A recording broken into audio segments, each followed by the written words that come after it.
bombshell report has just been released, guys. 26 FBI informants were at the January 6th riot/protest that happened in Washington, D.C. Big question for us today is, did the FBI play a bigger role in January 6th than previously believed? Y'all have got to check out this video on the most recent updates, guys, on this crazy bombshell report. It's a pretty big piece of news to kick off the show today, Sandra. I'm John Roberts in Washington. The report reveals that there were a total of 26 confidential human sources in the crowd that day. David Spunt is live from the Justice Department. He has got the news for us. David. Sandra, 3 of those were authorized and tasked by the FBI to be there on January 6, 2021. We're coming up on 4 years since that day of the Capitol riot. This IG report specifically focuses on the FBI's handling of confidential human sources, or as we know them, FBI informants. For years, the outgoing FBI director, Chris Wray, has been pressed on reports of undercover agents. According to this new report, there were no undercover FBI agents. However, there were 3 confidential human sources tasked by the Bureau to be in the crowd on January 6th to specifically watch what the report states is concerns over domestic terrorism. Out of those 3, Sandra and John, 1 entered the Capitol, 2 others entered a restricted area. The report says the FBI did not encourage or authorize any sources to go into the building or a restricted area. In addition to the 3 confidential human sources, the FBI told there were 23 that were there on their own.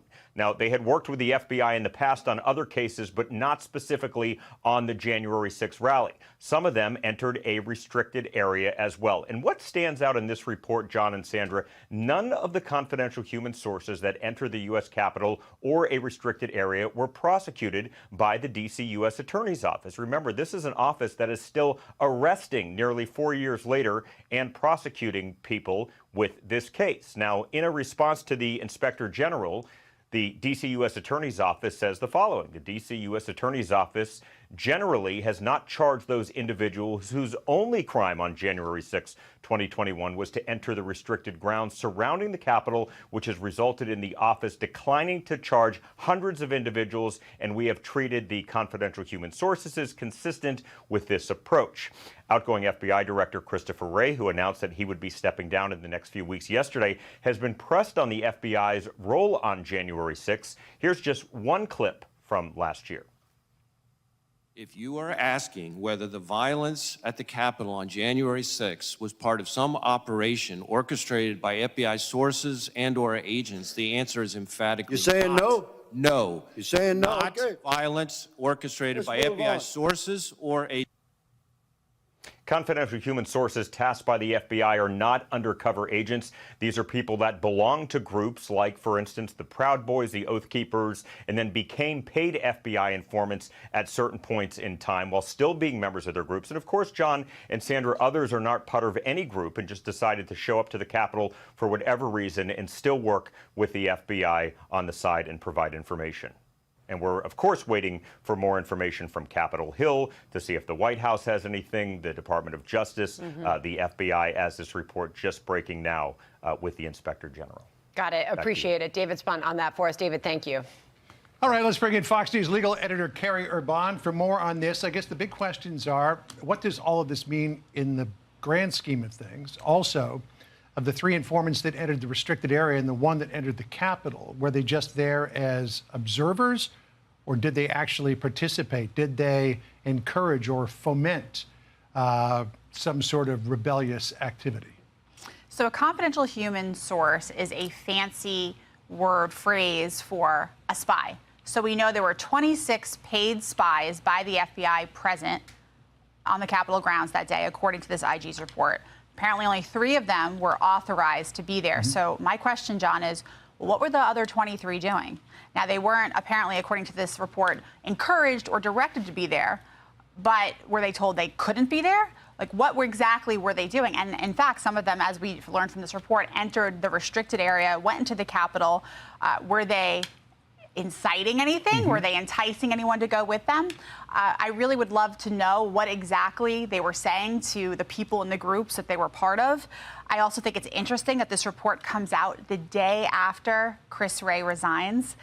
It seems to me that he may not have wanted to contend with the questions that, of course, are going to emerge from everything that we're learning today. And the other point I'd like to make is something that David Spunch just raised, where he said that Matthew Graves, who's the U.S. attorney here in Washington, D.C., did not prosecute any of those confidential human sources, spies, that did enter the Capitol that day. And his office, Graves' office, did put out a statement and said that they did not generally prosecute anyone who just went into the Capitol and didn't commit other crimes. My question there is, what does generally mean? How did they make those decisions? And why weren't those particular paid spies part of that group? The 23 confidential human sources, just reading through this, Kerri, 3 of them entered the Capitol during the riot. An additional 11 entered the restricted area around the Capitol, to your point. Based on what we have learned so far. Okay, before we're gonna watch a little bit more of this video, guys. But my big question is, why was the presence of these 26 FBI informants not disclosed earlier?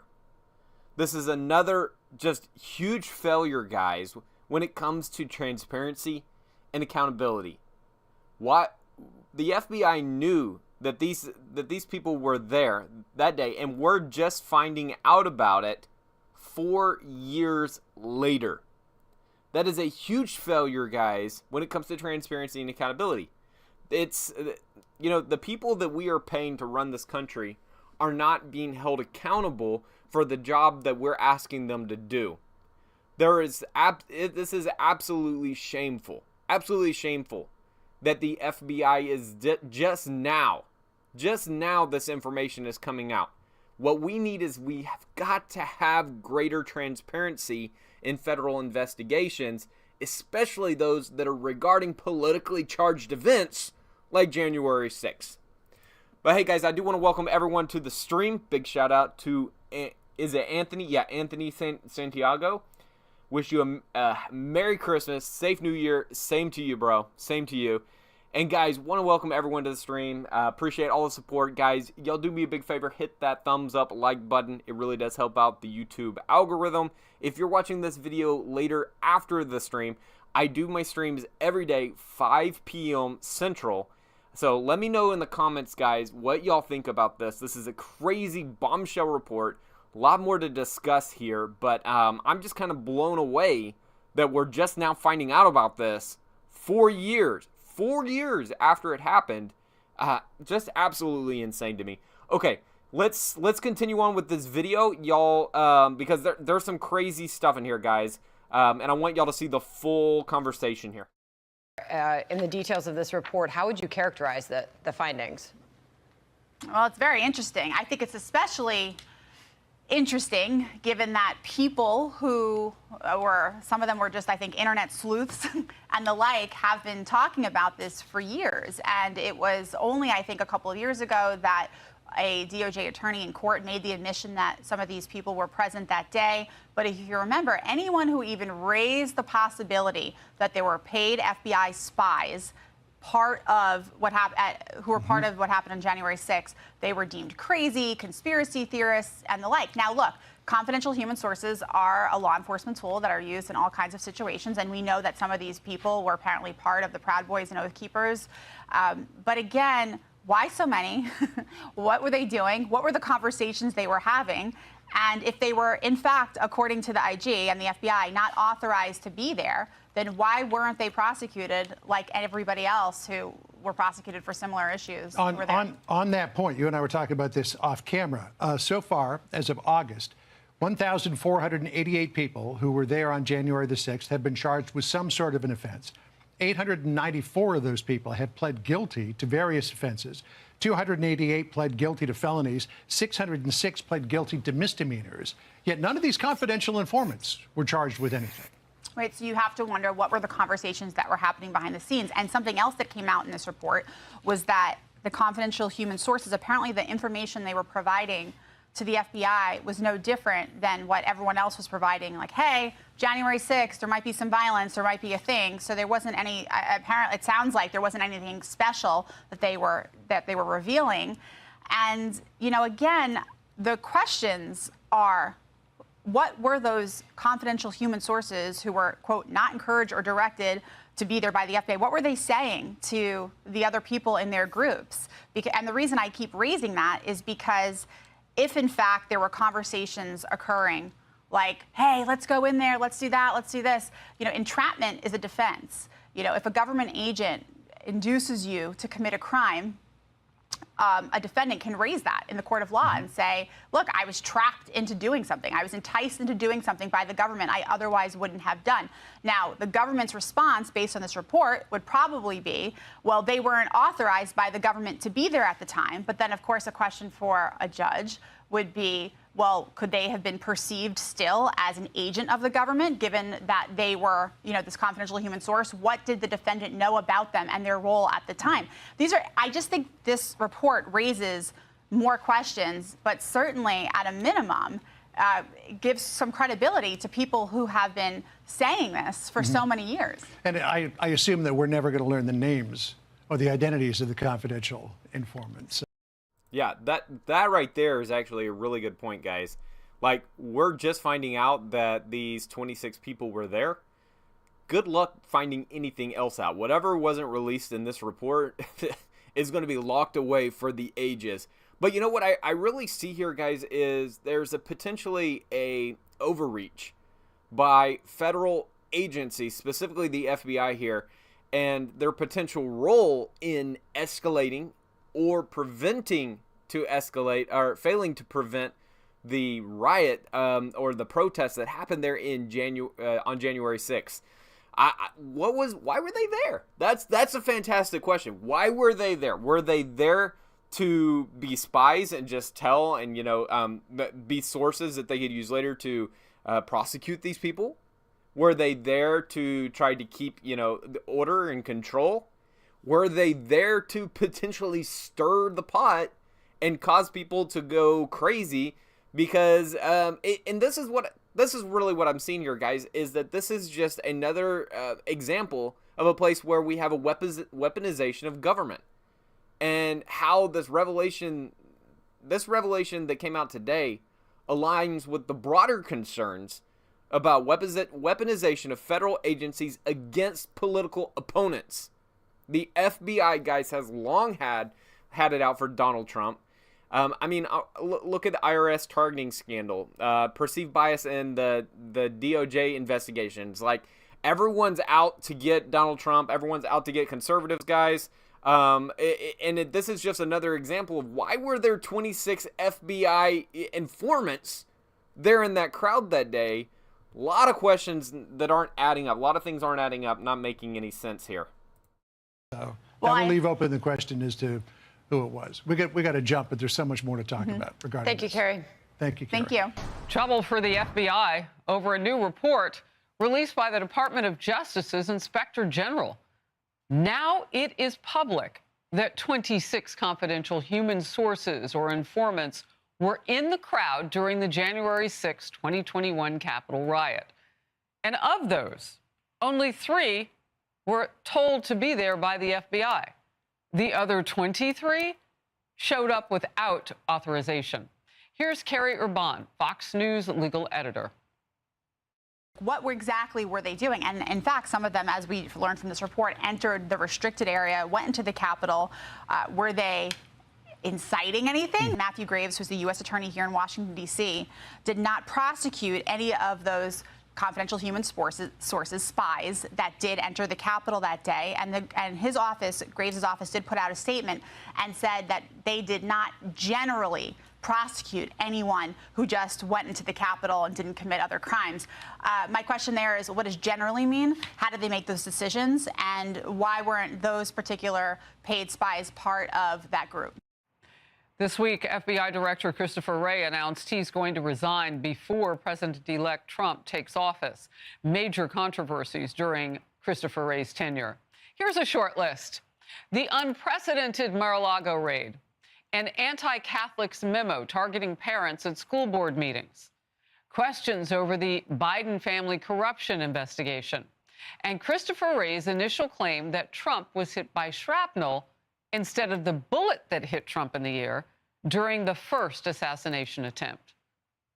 Both the first and the second on his watch, Christopher Wray. In focus now, Ben Domenech, Fox News contributor, The Spectator editor at large. Your top line thoughts as you learn this?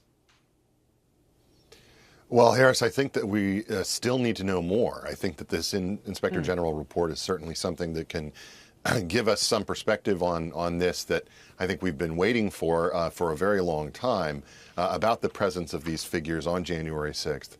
But as our colleague Kerri Urbahn was saying there, the simple fact is that we don't know what these people were doing there, particularly those who were there without being told to be there by the FBI.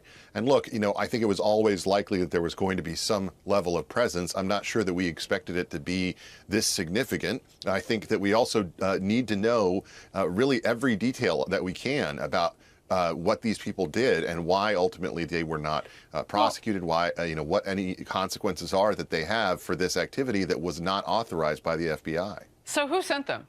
I mean, to whom are they confidential? Who are they in the confidence of if it was not the FBI? Who were 23 people spread around the January 6th riot? Were they the beginning of the incitement? Look, we have a lot of questions because we don't know by whom they were sent. Yes, and I think that the other part of this that we've seen all along is that we can't trust any of these entities when it comes to being transparent with us about what really happened. We can't really trust them because they've already shown themselves to be not trustworthy in so many different other aspects, issues that have obviously degraded the feeling of the American people when it comes to the faith that they have in these institutions. And as I've said before, the simple fact is that we can't just burn the FBI to the ground. You need an FBI that actually functions in 100%. Order to protect the American people. But they do not seem to be functioning that way, and they haven't been functioning that way for a long time. And that's something that has to be fixed in this new administration. Yeah, and the shame of that is that of all the thousands of men and women who work at the FBI, they're doing their jobs, the rank and file. The leadership, on the other hand, has somehow, some of it, figured out that the job is to work against us as American citizens. Yeah. We got to redefine their jobs or just kick them out and replace them. The guy at the top gets that message. He's on his way out. The politics of the pardon. Okay. I do want to show y'all a little bit about the pardons, but first of all, we got to break this down. And guys, thanks for leaving a like, subscribing to the channel. Appreciate all the support from everyone, guys. But this is a big thing that's happening right now. And just what are the implications for the January 6th narrative? Because for the longest time, guys, mainstream media has pushed this narrative that only Trump supporters were responsible for the events of January 6th. And now we're finding out that 26 FBI informants, again, as they said in this video, that these are spies. Guys, these are people that are paid by the FBI to tell on you. Okay? These people were in the crowd. 26 FBI informants. Why were they there? What was the reason? The FBI in this report says that they only sent 3 of them. Well, first of all, why did you send the 3 that you did send? And also, who sent the others? You're telling me that 26 informants showed up that day and 23 of them weren't invited? Something's not adding up here. 23 of them weren't told to be there? Something doesn't make sense to me here. And that really brings up the question of whether their actions influenced or exasperated what happened on that day. So this is really what we need, guys. We've got to have congressional Republicans push and investigate the FBI's involvement and accountability for January 6th. They've got to get public hearings, guys. We've got to have these public hearings so that we can begin to understand the full scope of the informants' activities on that day, because this is why, guys, this is going to have a huge impact on public trust. All right, the public trust for the FBI and other federal agencies like this has already been eroding And this is just the newest wave, the biggest, newest wave, guys, of erosion for our trust as American people in our own federal agencies that are tasked with protecting us. Why in the world are we just finding out about this 4 years after the event with no explanation for why they were there, no explanation at all? This undermines our faith in law enforcement and justice at the highest level. And that's specifically what I want to point out, because of course we support law enforcement on this channel, guys, but we don't support the leadership at the very highest level, like Christopher Wray, who is refusing to investigate, refusing to release this information. He knew this for 4 years and never said a word. Never said a word. All right, now a little bit more, some updates on Biden's pardon of his son, Hunter, in the biggest scandal of all time, guys. Like, this is corruption at its highest level, abuse of power at its highest level, where a person sitting in the highest seat in the country, the president of the United States, would use his power to take someone who was completely 100% guilty of a crime and pardon them. Why? Because they're family. Okay, y'all check this clip out. Wagon that we're seeing at play with Joe Biden, because it seems like he's just pulling a list of names and a kid's wagon behind him and just pulling them out when he wants to. Well, Americans, particularly some Democrats, don't like it. A Fox News poll finds 63% of voters disapprove of Biden's decision to pardon his son, Hunter Biden. Now, Democrats are warning Biden against issuing preemptive pardons before he leaves office. Some possibilities: Anthony Fauci, Liz Cheney, Adam Schiff, Hillary Clinton, Mark Milley. The left-leaning Washington Post editorial board says Biden's potential get out of the jail free card are unnecessary and imply guilt. Radio host Charlemagne the God. I don't think President Biden should do preemptive pardons either. Makes people look guilty, if you ask me. Biden should be pardoning all the nonviolent drug offenders in federal prison. Those are the pardons he should be working on before he get his old out of here. Why would I be pardoning you if you don't have any crimes connected to you? Don't that make you look guilty? Well, he said it all. White House Press Secretary Karine Jean-Pierre would not commit to an answer about whether Joe Biden would issue these preemptive pardons. I'm not going to get ahead of the president. As I said, we'll have more. The president will have more to announce over the upcoming weeks as we close out our time here. It would be a bad move on my behalf if I preempted the president or previewed anything that the president was thinking about, considering, and so this is something that he's going to talk with his team about, and I just don't have anything beyond that for you. Yeah, that's because often she'll say stuff like, he'd never pardon Hunter Biden. Biden makes her a liar. It makes a lot of people liars because he does what he wants. So I completely agree that with Charlemagne in terms of the idea that a preemptive pardon does make you look guilty. I think that a lot of people involved here, though, are concerned that they may have done something that they could be found guilty of. And that's, I think, the whole reason that they're having this conversation. A preemptive pardon in this instance would be really an incredible thing, something that, we just do not have the type of precedent for. And it's something that would be, I think, a complete abuse of power. The only concern that I have about it at this point, and I think it's the reason that the Washington Post is giving Biden this signal, is that the pardon of Hunter Biden came after so many people who are on his side were using his resistance to it as a sign of his moral, nobility, and he was someone who was acting out of principle. He wasn't going to do something just in the interest of his family, et cetera, et cetera. As soon as that went out the window, I think they're now concerned that this guy doesn't owe anything to anybody. He's at the end of his career. He doesn't really care about any of this stuff, and he may do things that, frankly, are out of control in terms of the use of the pardon power. He's an octogenarian who's been in politics for 5 decades. Yeah. Don't you think we already know who he is? He's just giving us more receipts for who he is. I mean, come on. Yesterday, Joe Biden commuted the sentences of nearly 1,500 people, the largest presidential act of clemency on a single day in modern history. Here's a statement from him. I have the great privilege of extending mercy to people who have demonstrated remorse and rehabilitation, restoring opportunity for Americans to participate in daily life and contribute to their communities, end of quote. There's been a lot of backlash over one person in particular getting mercy, a former county judge, Michael Conahan. He was one of 2 judges convicted in a notorious Kids for Cash scheme in Pennsylvania. The 2 accepted millions of dollars in kickbacks in exchange for populating for-profit juvenile prisons. Investigators say more than 2,500 children were given far harsher sentences than they deserved. One of those children took his own life. By the way, he was supposed to get 17 and a half years behind bars. That was 2011. Biden let him go. Yeah, I don't think that this is a situation where you can make any case that he deserved to have this type of treatment.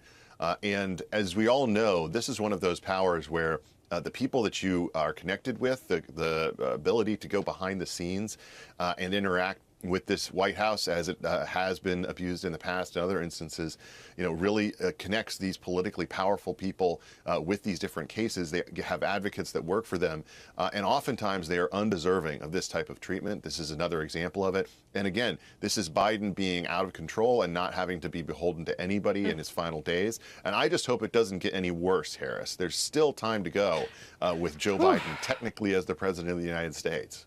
38 and a half days. That was a full paragraph you spoke in 4 or 5 words. Ben Domenech. Guys, I don't understand.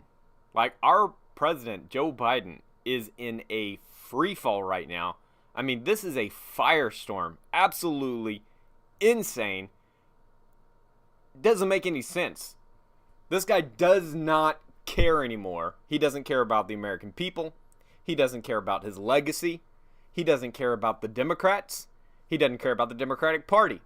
He doesn't care about those that helped him get into office. He doesn't care about anyone except himself and his immediate family. That's it.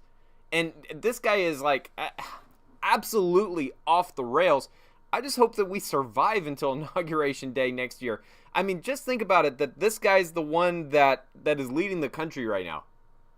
It's very disturbing that he commuted the sentence of that judge that absolutely was corrupt. Just an example of a judge that you don't want, guys, in the justice system, and went to prison over it. And Joe Biden's like, he was remorseful.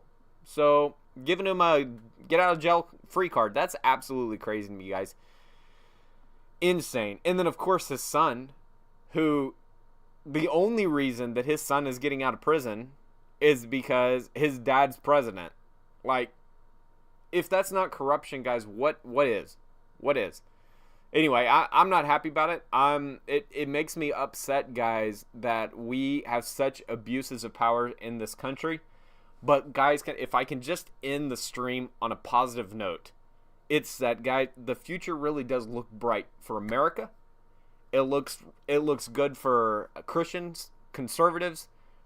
Future looks bright, guys, because in January next year, we're electing Donald Trump as president, because I really feel, and I've been saying this for a while over the last few streams, but I really feel like there's a community of people in this country that have had enough, and they're the silent majority no more, and they're standing up for what's right, and they're putting themselves out there and saying, guys, we don't do this. We are Americans. This is what it means to be an American. All right, forget what the mainstream media says. Forget what the schools are saying. Forget what the college system is saying. All right, our country was founded on these principles. Okay, decency, honor, respect, guys, values that we can all connect on. And I thank God that we live in a country with these freedoms, but we've got to stand up and we've got to be those patriots that take this to the next generation. I want to say a big shout out to OG Dog in the chat. Bro, appreciate your support. Oh, man. Yeah. Crazy stuff.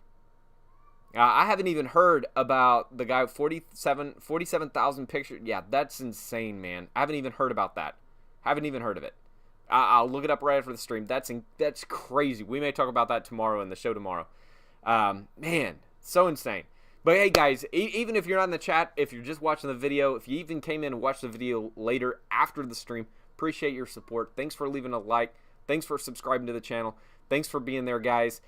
Hey, we're trying to build, and that's the reason I wanted to start this channel, is that we're trying to build a community of people that think the same, guys, that haven't lost their mind to the culture, that haven't lost their mind to this you know what Elon Musk calls it, the woke mind virus, but the insanity of the left, that what is going on? It makes no sense. And their poster boy, Joe Biden, Kamala Harris, are everything but a poster child for everything that they preach. It's insane that they're selecting such corrupt people to be at the very top. But hey, guys, it's all turning around, guys. Like this is going to be a great Christmas. I saw a funny meme on social media yesterday. I think it was going around X. Like it's a Merry MAGA Christmas. But you know what? The real reason we're celebrating is Jesus, and so we appreciate his sacrifice and Christmas season. Absolutely love the season, love the time of year. So I want to wish everyone. You know, I know we're not there yet. We're not at Christmas. We got 12 days left. But I hope everyone's getting in that Christmas spirit, maybe getting some apple cider going, some hot cocoa. Is it just me? But hot drinks just taste like 1,000 times better when it's cold outside. So everybody bundle up, stay warm, and we'll look forward to a bright future. All right, guys. Hey, thanks for leaving a comment, liking, subscribing. Thanks for all the support, everyone.